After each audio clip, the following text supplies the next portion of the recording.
filha.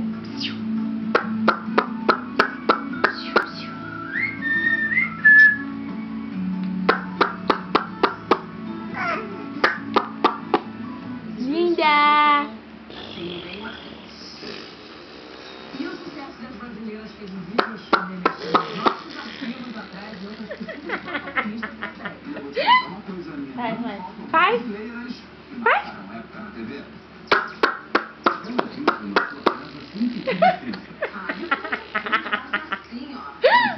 Linda! Linda! Gorda!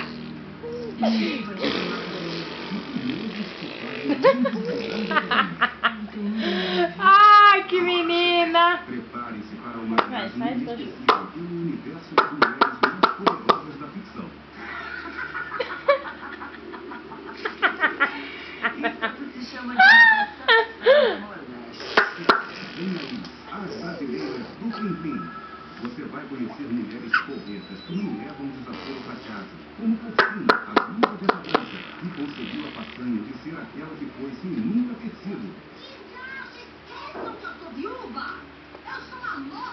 Oi! Maria do Carmo saiu da pequena Belém de São Francisco para tentar a sorte na cidade grande. Um presente que o Brasil ganha uma mãe. Você Manda vai beijo, se manda. surpreender com a da Vila São Miguel. Oportunidade que mostra sua cara em comunidade pobre. A mim você não. Linda! Põe Israel. Põe aqui pra e saia daqui agora.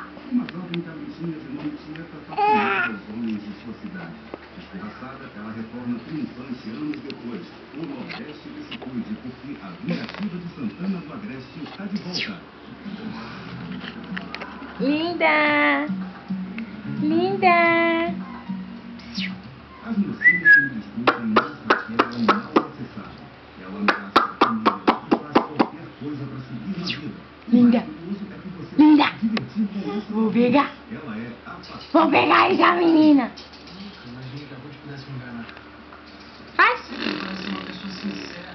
No início era assim, ela se envolveu com você, mas os problemas.